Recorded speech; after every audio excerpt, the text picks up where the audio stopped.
Hey, what's up with it once again, ladies and gentlemen, bros, women, fanboys, and fangirls, as always.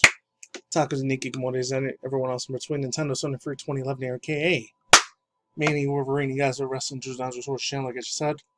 I'm on Twitter, Instagram, VShoot, Brighteon, Odyssey, Rumble, and of course, Parlor, and any other social media platforms that you guys can obviously think of. So, anyways, today, a lot of these are a day old. The other one's like 2 or 4 days old. This one that you're seeing here, so I'm going to be half of the series, but before it again. Second time in a week in a row I got to say this, but I don't remember the lady's name. I wish I did, but she was the original lady that did the original voice acting for one of the top 10 best late 90s, early 2000s cartoon series on Cartoon Network. And it was still good at the time. Now it's just complete garbage and shit nowadays. Which is Courage the Cowardly Dog Show. The original voice actress that actually did that voice was an actually old senior citizen woman that did Muriel Banks. I had no idea. I thought it was a younger woman pretending to sound old, but it was actually an older senior citizen lady. So, rest in peace to her. Her freaking voice acting was phenomenal as hell. It was very nostalgic, and I miss the hell out of her. Even though this is like 5-6 days ago.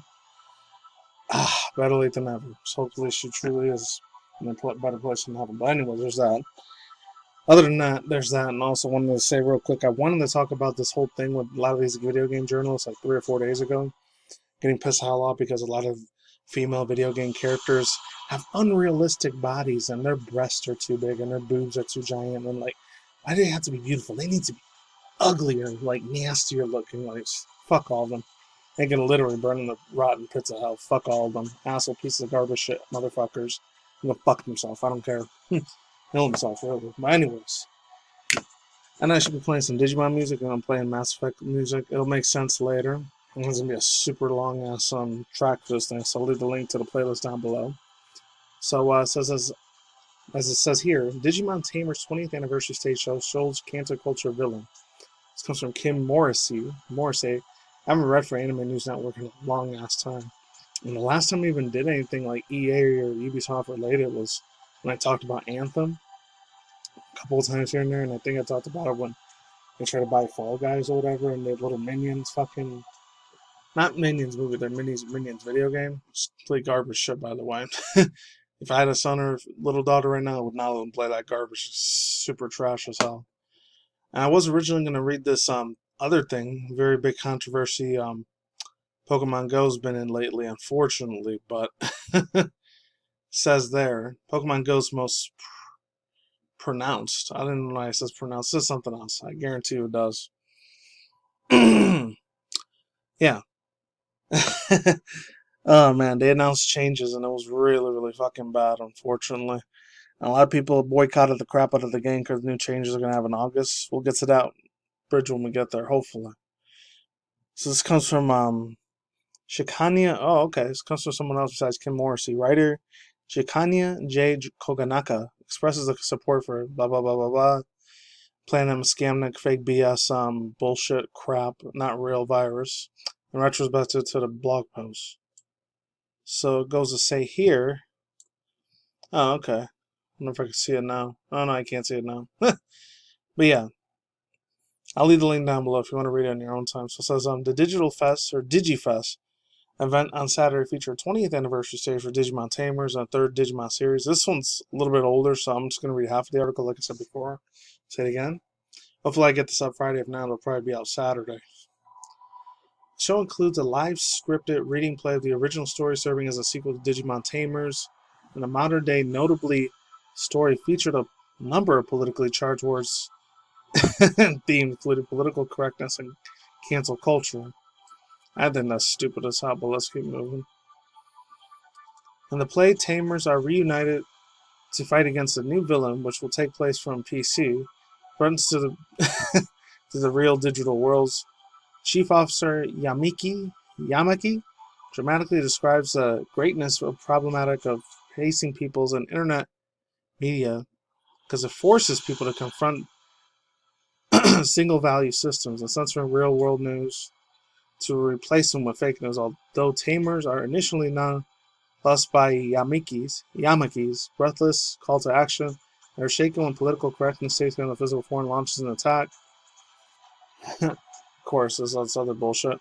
Writer Shichaka J. Konaka worked on the screenplay of the original Digimon Tamers anime, confirmed on Twitter that he wrote the script reading play. Koronaka has also been maintaining a retrospective blog in a series which he writes on recollections and thoughts of the various episodes of other anime series. A number of other posts that he's thought that the current technological landscapes includes his beliefs of suppression alternative information regardless of that fucking word. I'm not gonna say it. Okay, as I was saying before, so I had to stop the video a little bit because I was getting a little audio troubles on my phone, but let's move on. There's another paragraph here. You guys can read that if you want. So it goes on to say, oh man, I might be taking a little long time on this one, but here we go. Corbert's review of having it blame Microsoft co-founder, and there's just that something about the blah blah blah scandal pandemic. Oh yeah, it says comparing this to the death of you know who. I can't say that shit either. And that was a hoax along with other unsupported conspiracy. He expressed dismay that Colbert's YouTube channel got removed last year and said that he has personally lost faith in academics and medical professionals, especially when it comes to topics of epidemiology, bacteriology, biology, and information technology and social engineering. A lot of that Illuminati, satanic, social engineering, controlled opposition. Fuck this dude Corbett. He's a dumbass fucking sheep and a freaking dumbass piece of shit. He has no idea what the hell he's talking about. Makes people like me and alternative truther people that know about this shit, then it is fucking real. A lot of demon motherfuckers that run this fucking plan, but eventually that will come to an end once Jesus finally defeats the Antichrist in the far future. I don't know when it's gonna happen, but it is what it is. That's my personal view on it. But let's move on. He also remarks the situation that inspired him was his fiction, and that he has been looking for many ways to portray it through the symmetry and symbolism if it does not exactly match reality. He says, quote, I hope that you will forgive me and understand the context of this entry. Of course, I'm not surprised. He concluded, and however I do not write about this thing, if I don't write about this, I don't think you'll be able to understand why I've been speaking so passionately about this anime for 20 plus years. There's a whole bunch of other stuff here. You guys can read on your own. Overall thoughts, views, and opinions, I really don't give a rat's ass what that dude says about any of this freaking stuff. Because to be honest, a lot of it's probably fake BS anyways. Anything that you hear mainstream media, dinosaur media, news industry shit like CNN, Fox, ABC, CBS, my boy High Impact TV always says MSLSD, so the freaking always broadcasting crap news, etc. Don't believe none of that stuff. Believe the real alternative media motherfuckers on BitChute Byteon. It doesn't matter if they have physical evidence. Oh, if that poke and the jab and shit is real or fake, or it's going to get you tracked by Bill Gates and Elon Musk and Jeff Bezos. My own personal opinion, that probably will track your ass down. That's why I'm never taking that evil fucking poke. I'm just saying, just putting it out there. Let's get on to that Mass Effect news because I've been wanting to read it for a while. It says Mass Effect Legendary Edition sales were well above expectations. I was originally going to read this from Business Insider, but I think Video Game Chronicles was a little bit better, so it comes from Tom Ivan. Got to credit them. Company also plans to continue investing in the Star Wars Jedi Fallen Order franchise. Okay, not bad. So it goes on to say Electronic Arts. Sure, my little video's recording. There you go. EA has said that Mass Effect Legendary Edition sales far exceeded its pre-release forecasts. BioWare released a well-received Mass Effect Legendary Edition 3-game remaster collection in May 2021. Says, quote, the launch of Mass Effect Legendary Edition remasters of the first 3 Mass Effect games reignited the passion of fans around the world, and driving sales performances are well above our expectations, unquote. EA CEO Andrew Wilson said during the publisher's first quarter earnings on Monday, Star Wars Jedi Fallen Order coming to the Xbox Series X and the PS5 was also a moment for returning players to jump into the amazing game. He continued, quote, we're going to continue to invest in both of these franchises, more of our amazing IPs as kind of light. BioWare first revealed its working on a massive Mass Effect game in November 2020, released with the release of teaser trailers. As quote, we are in the early stages of the project and I can't wait. I can't say any more just yet, but we're looking forward to sharing our vision with the rest of the world, vision where we'll be going next, unquote.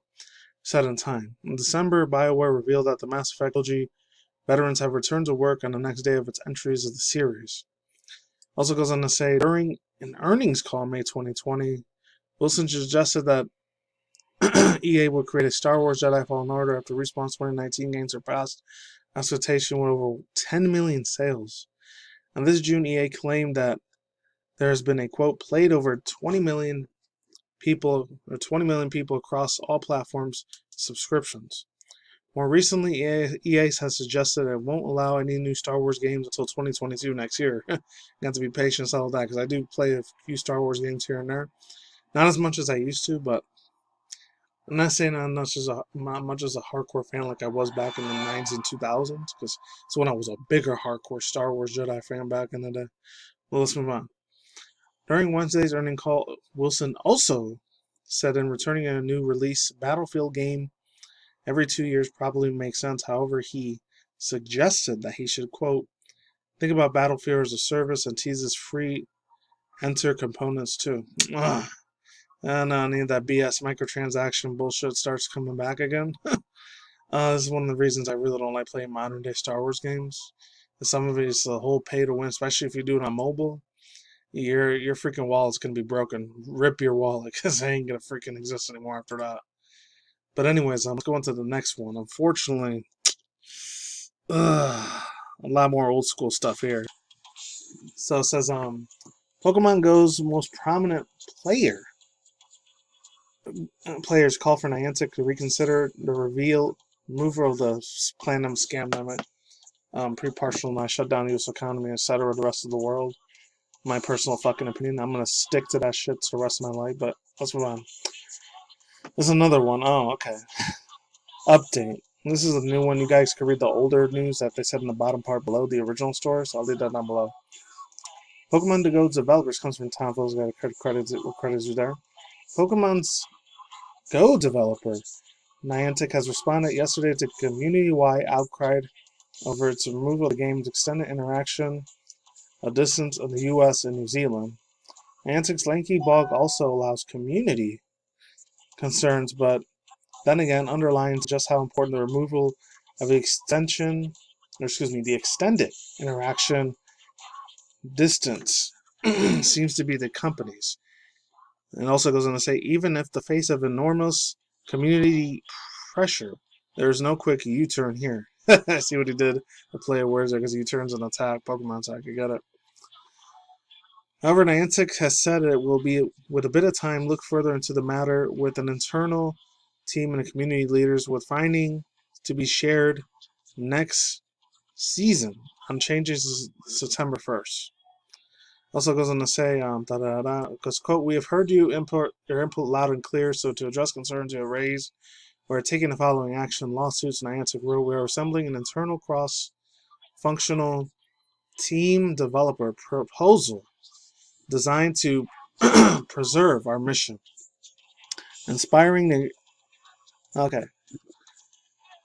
Also goes on to say, exploring the world together while addressing the specific concerns that has been raising regardless of the interaction distancing. And so the community waits. In the meantime, Niantic will likely be keeping a close eye on the players' engagement.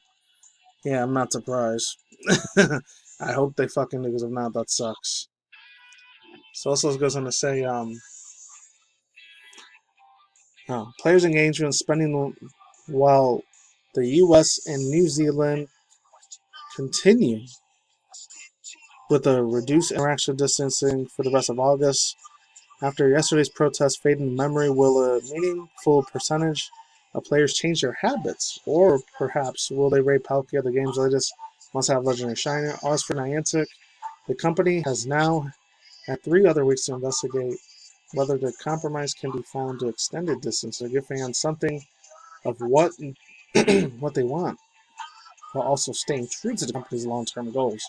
Yeah, overall thoughts, like I said, I don't really do Pokemon Go news anymore, but I had to talk about this one. Really had to talk about this one immediately. So there's that. Yeah, overall thoughts and opinions. Sometimes the game's a piece of shit. I'll play it once in a while. I'm not going to complete Go Mass Project because I don't spend IRL money. I've always been a free-to-play player. I always will be. So I'm not spending a dime on this fucking thing. Because the only thing I ever spend like IRL money on Pokemon merch is the TCG shit. and once in a while the manga. Other than that, and then of course the mainstream games too, the main core series games I'll spend money on. But any of the stuff internally at the mobile stuff for Pokemon.